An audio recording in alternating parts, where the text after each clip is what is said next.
Halo Bola Sporter, kembali lagi dengan saya Meta dan ada rekan saya Alif dan Ibnu. Kali ini Bola Sport.com akan sedikit berbincang-bincang ya, berdiskusi soal pelatih Persija Jakarta, Angelo Alessio. Si Alessio ini kita tahu Alessio ini didatangkan Persija untuk ini ya Liga 1 2021-2022. Nah, kira-kira sejauh ini kayaknya di luar ekspektasi gitu ya performa Persija di bawah Angelo Alessio ini. Kan Angelo Alessio ini kan datang ke Indonesia dengan label yang cukup mewah ya. Mereka. Dia adalah asisten Antonio Conte di Juventus dan Chelsea. Nah, menurut kalian sejauh ini dengan pengalaman yang segudang ya di Eropa dengan klub-klub besar, dengan pelatih-pelatih yang oke dan ternama juga, kira-kira bagaimana sih Alessio ini itu menangani Persija Jakarta sejauh ini? Apakah sudah di track yang benar ataukah ada kekurangan seperti itu? Mulai dari Alif dulu deh. Oke, izin. Ya, kalau kita berbicara Angelo Alessio, kedatangannya itu cukup menggambarkan ya, dengan label yang seperti dibilang tadi adalah ex Juventus dan pernah menangani bagian timnya dari Chelsea. Dan tambahan juga Angelo Alessio sempat di timnas Italia ya, dia menjadi pelatih bagian direktur teknik bersama Antonio Conte. Tentu dengan segudang pengalaman saya bahwa banyak dari mania yang menantikan berharap Angelo Alessio bisa membawa Persija ke papan atas. Terlebih Persija memiliki target dulu awal-awal Liga 1 sempat diberikan targetnya yaitu minimal 3 besar, ya misinya juara tapi minimal 3 besar. Namun pada kenyataannya hingga pekan ke-19 Persija masih tersiok-siok di papan tengah, ini di posisi ke-8. Tentu ini menurut saya pribadi di luar ekspektasi. Terlebih banyak juga para The Jackmania dan netizen yang telah meramaikan hashtag Alessio out di Instagram Persija. Tentunya ini udah mengisyaratkan bahwa Persija butuh perubahan. Begitu kan. Kalau dari Ibnu sendiri gimana sejauh ini Alessio menangani Persija Jakarta?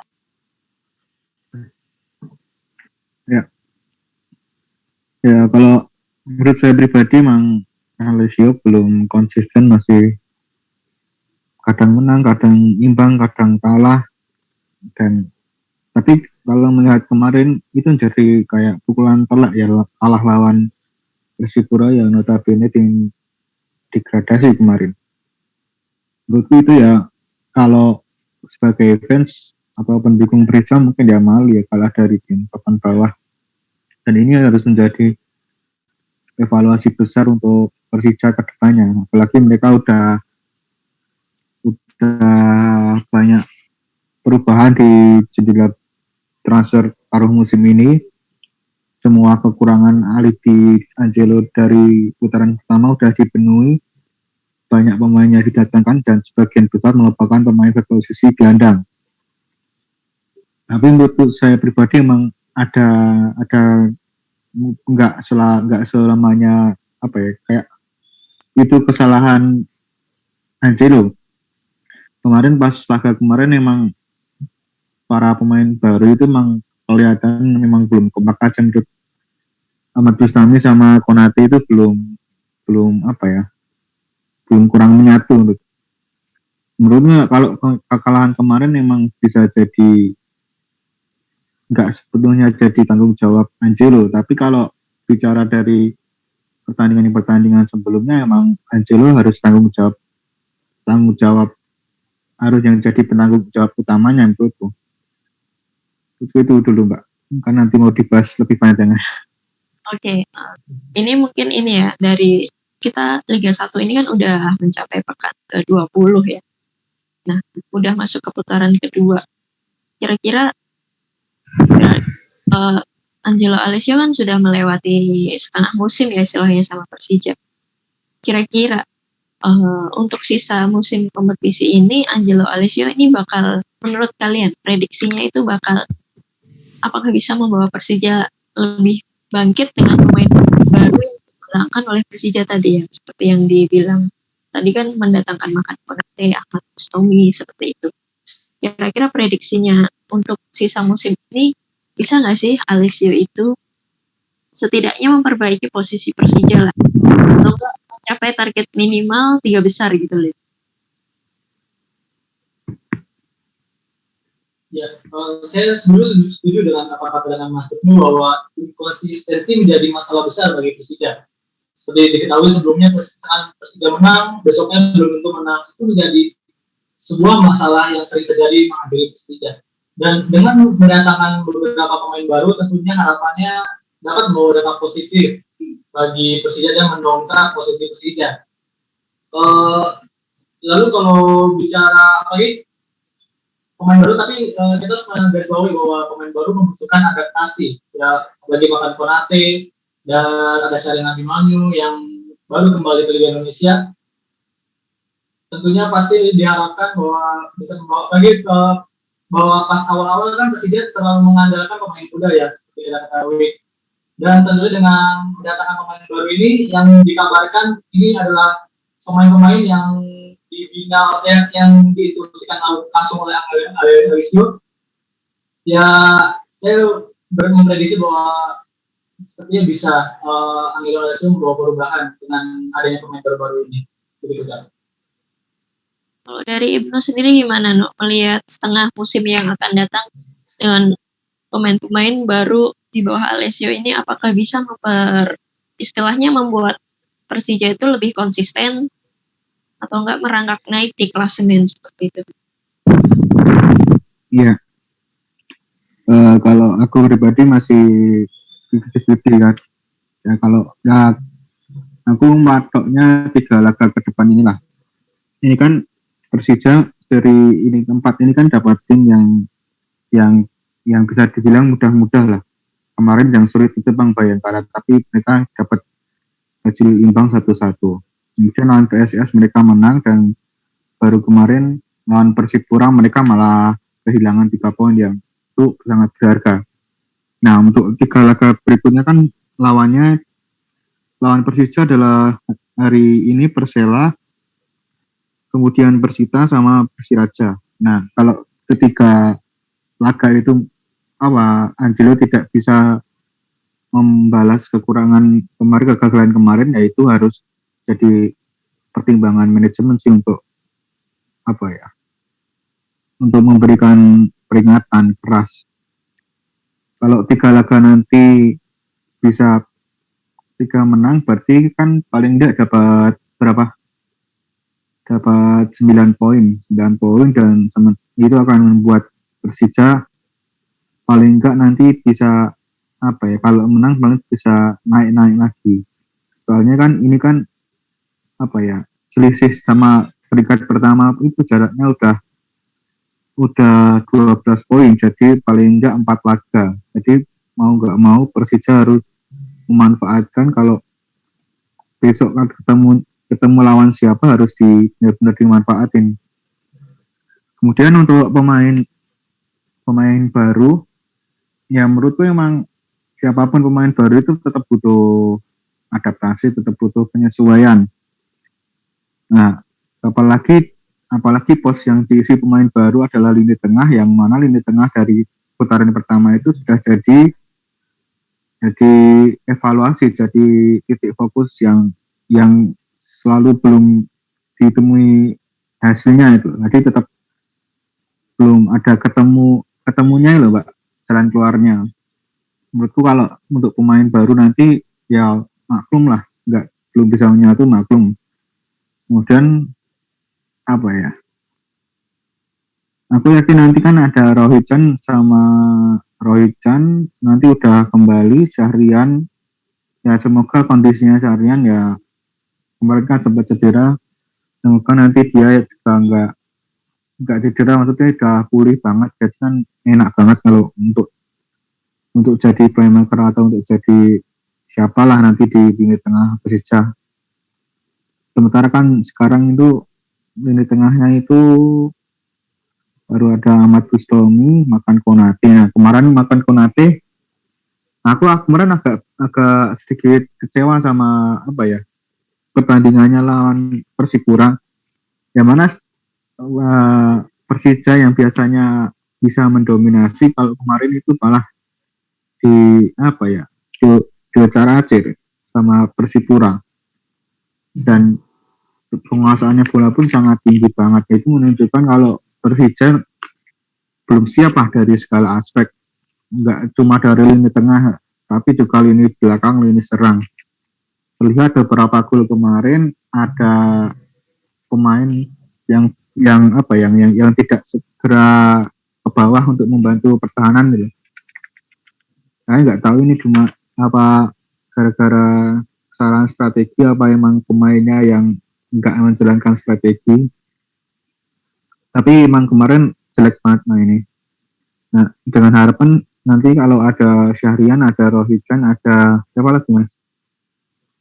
Siapa lagi? Oh ya, Ihsan Kurniawan. Ya, menurutku salah satu yang hilang Rohican itu emang parah banget sih kalau menurutku. Itu yang jadi masalah sih, kayak Rohican itu kan kayak kemarin udah kayak jenderalnya Persija di lini tengah. Jadi dia itu ke depan ke belakang nggak pernah mandek gitu loh. Kehilangan dia ya sulit sih, apalagi nggak ada sosok playmaker yang bisa memainkan tempo permainan dengan baik. Kemarin ada makan Konate, tapi menurutku untuk laga kemarin makan Konate terlalu menonjol. Apa nggak tahu, atau emang niatnya Angelo untuk mainkan makan Konate. Kalau dari laga-laga sebelumnya kan yang lebih menonjol kan Simic sama Rico. Nah kemarin tuh Rico sama Simic jadi malah nggak kelihatan, kayak ya itu yang cuma main kayak makan Konate aja, itu nggak tahu gimana strateginya. Itu sih mbak. Kalau pemain baru mesti ada sisi dampak positifnya nanti. Oke, berarti ini kayak maksudnya ada peluang ya untuk Persija Jakarta dan Angelo Alessio untuk di putaran kedua ini memperbaiki klasemen dan bisa meningkatkan permainan dengan baik gitu ya. Kalau ini 3 laga nanti mbak. Oke, mungkin ada yang bilang masih proses gitu. Setuju nggak sih kalau ada yang bilang ini masih proses kayak gitu untuk mencapai suatu tim kalau yang saya pribadi saya setuju aja ya, karena kita balik lagi bahwa seperti kita melihat Teko Stefano Subura saat mulai Liga 1 2018, Teko tidak langsung di musim perdananya itu langsung bisa berhasil. Dia membutuhkan 2 musim untuk bisa berhasil menjabat Liga 1 bersama Persija.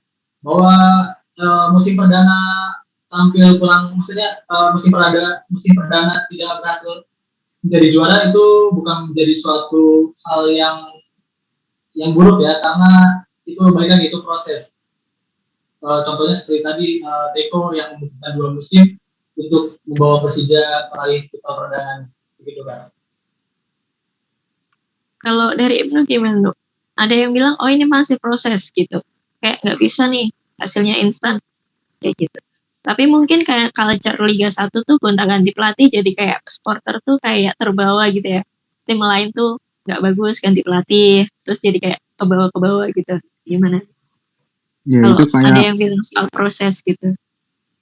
Itu kayak Liga 1 2019 kemarin, di Persija itu udah ganti 3 kali pelatih. Nah, jajan nanti ya menurutku emang adaptasi sih.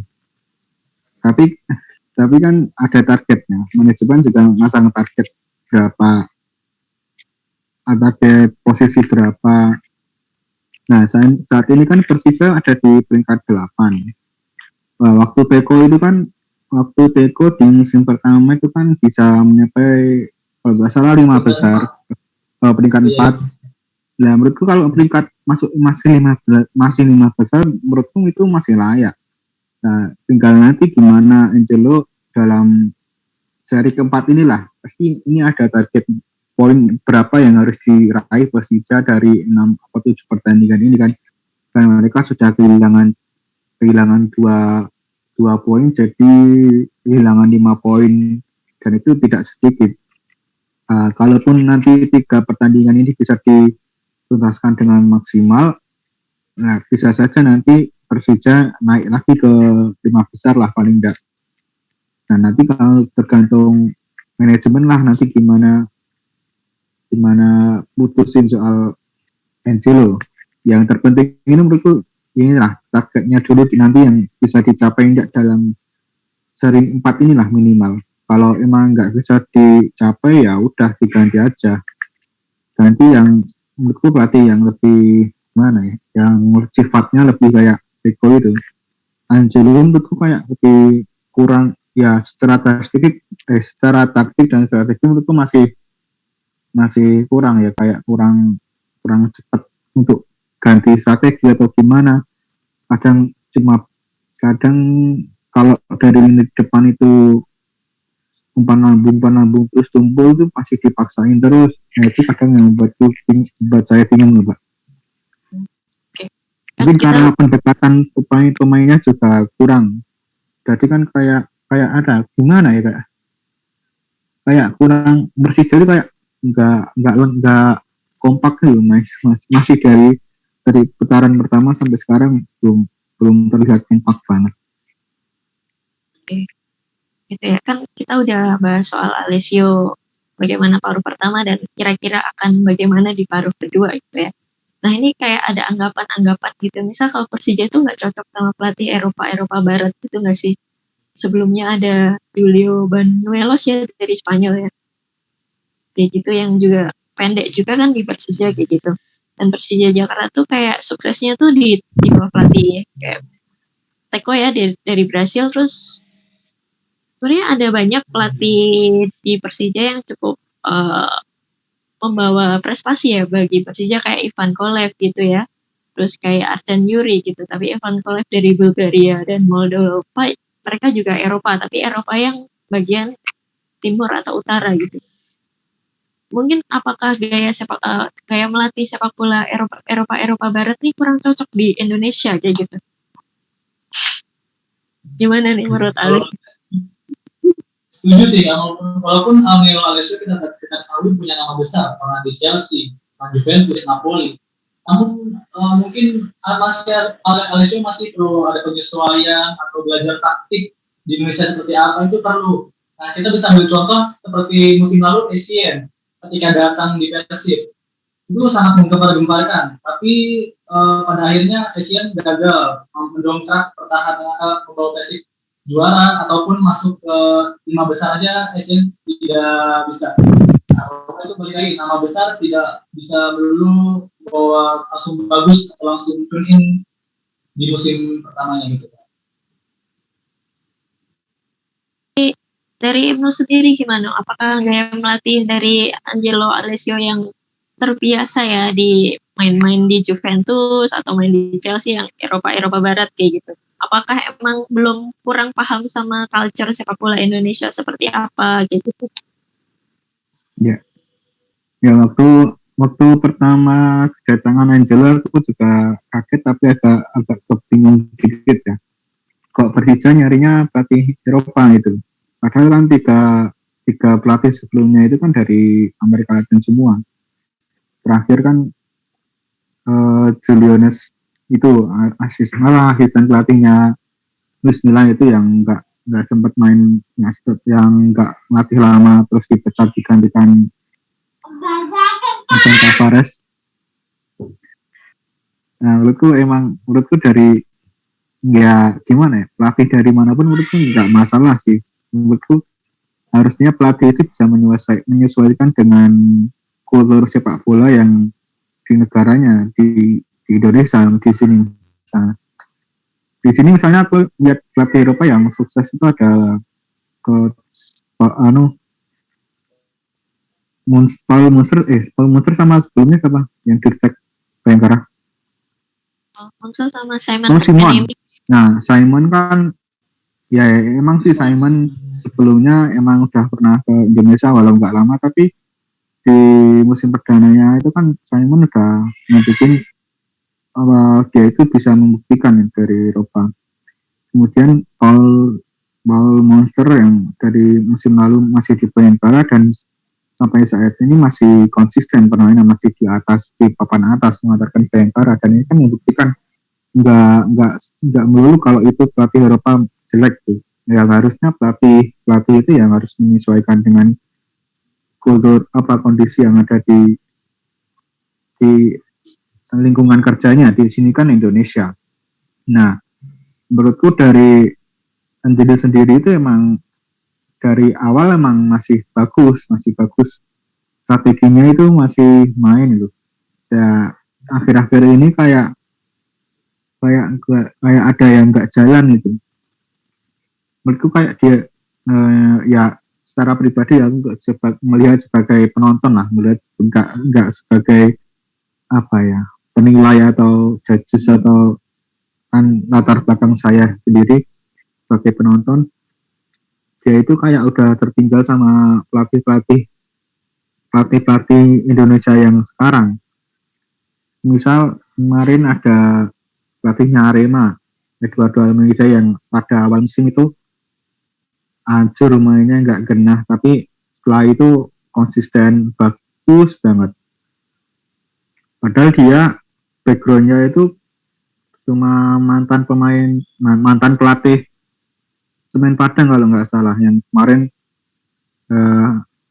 sukses membawa klubnya terakhir kali di Indonesia itu ya gagal, ya selamat tapi gagal, tetap degradasi.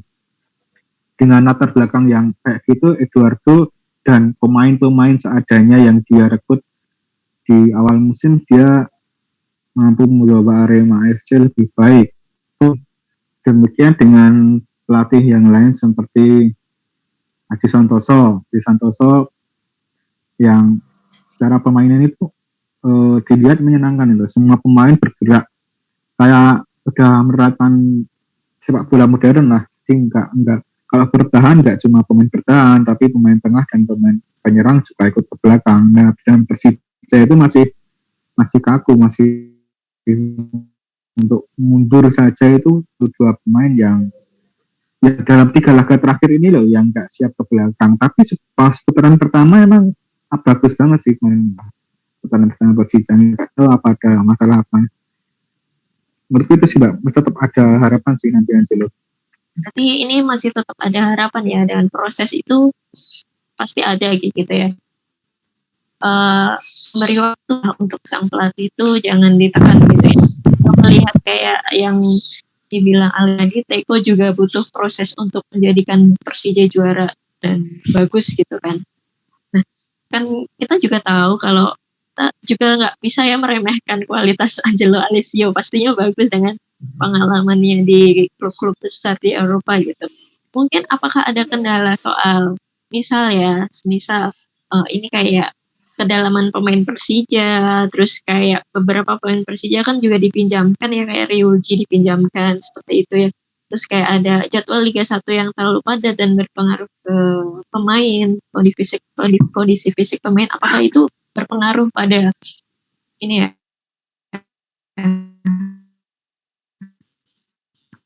apa ya, performa Ya, menurut saya cukup berpengaruh ya Kak. Boleh berpendapat bahwa di awal musim kita tahu ada pemain-pemain muda, jadi bukan menjadi belum masuk ke permainan Alessio, dan pemahaman Alessio juga menjadi sebuah kendala ya. Dalam suatu wawancara saya bersama Osvaldo mengakui sendiri kenapa dia di putaran pertama tidak bisa tampil maksimal banget gitu, karena berbeda pemahaman teknik, dia belum beradaptasi dengan taktikal yang diberikan oleh si Alessio itu. Jadi perlu berbalik lagi bahwa proses itu masih berjalan dan kita patut nantikan. gitu ya. Kalau Ibnu ada yang Alessio itu kurang bisa membuat Persija itu naik gitu ya di Liga 1. Mungkin kayak tadi masalah kedalaman pemain Persija yang banyak yang dipinjamkan, atau padatnya jadwal Liga 1, yang menguras fisik pemain juga seperti itu, gimana? Ya, menurutku dari halaman pemain emang bener sih. Dari awal Persija selalu kehilangan pemain satu, ya hampir 4 sama 5 pemain, dan itu sampai saat ini masih terjadi tuh. Di lini belakang pun Otavio Dutra juga itu udah tim betul, kehilangan Otavio Dutra ini menjadi kehilangan fatal di lini pertahanan Persija. Meskipun masih ada Maman sama siapa sekarang? Kemarin kan yang Mota hilang. Nah, menurutku ya kalau kehilangan Otavio sudah cukup bahaya lah. Kemudian kiri tengah itu yang paling fatal tadi ada Rahijan Ya. juga. Ya. Nah, hilangnya beberapa pemain, beruntungnya Persija masih kedatangan banyak pemain baru yang sebagian besar tadi di lini tengah ada, dan beberapa diantaranya sudah main melalui Sarjana Abimanyu, Semari Citomo yang ditakutkan lagi. Para pemain itu kan juga kemarin masih menjalani cedera, bahkan Ricci juga baru PJ operasi ya Mbak kemarin Pak. Ya, benar. Dan itu nanti tetap membutuhkan waktu yang enggak sebentar. Tapi harapannya pemain-pemain itu kan pemain mahal, pemain bintang, pemain kelas, pemain timnas, pasti ada apa ya, pengaruhnya nanti lah. Betul itu Mbak. Tadi itu ya kayak ada beberapa faktor yang membuat Persija kurang ya untuk sejauh ini di Liga 1. Nah, ini terakhir sebelum kita tutup dengan putaran kedua dengan pemain-pemain baru. Kira-kira kalian yakin sama Angelo Alessio untuk membawa Persija lebih baik di sisa putaran kedua ini? Yakin kan nih kayak gitu? Dari Alif dulu deh. Yakin nggak Alif? Ya, kalau saya harusnya optimis ya Kak, apalagi dia udah jor-joran di bursa transfer putaran kedua ya. Tentunya segudang harapan dari The Jackmania membawa Angelo Alessio mampu membawa perubahan baik bagi Persija itu pasti besar. Dan saya prediksi sih bakalan jadi perubahan sih, karena Persija udah jor-joran banget di bursa transfer putaran kedua ini. Gitu Kak. Dari itu kira-kira yakin nggak sama Angelo Alessio di putaran kedua ini dengan banyak perubahan pemain gitu? Gimana? Singkat aja, No. Ya, seperti tadi yang aku bilang di awal, Persija masih dengan 3 pertandingan ke depan yang dimana musuhnya nggak berat amat. Sebenarnya 4 sama kemarin Persipura, tapi kemarin gagal. Nah, menurutku kalau 3 pertandingan nanti nggak bisa dimaksimalin, ya mau nggak mau Persija harus coret lah menurutku. Itu wajib. Daripada nanti dari klasemen 8 ke 10 ke 11, mungkin kalau 3 nanti nggak maksimal, mungkin cari yang baru aja yang lebih cocok. Oke, mungkin kayak pendapat kita ini kayak based on pendapat kita ya. Mungkin Bola Supporter bisa memiliki pendapat-pendapat lain. Mungkin ada yang setuju atau nggak setuju, ya itu bebas silahkan. Nah, kita tutup aja di sini pembahasan kita soal Angelo Alessio. Kita ketemu lagi di next time berikutnya di pembahasan-pembahasan lainnya. Terima kasih sudah menonton. Silakan subscribe, like, dan jangan lupa komen di bawah ya Bola Supporter.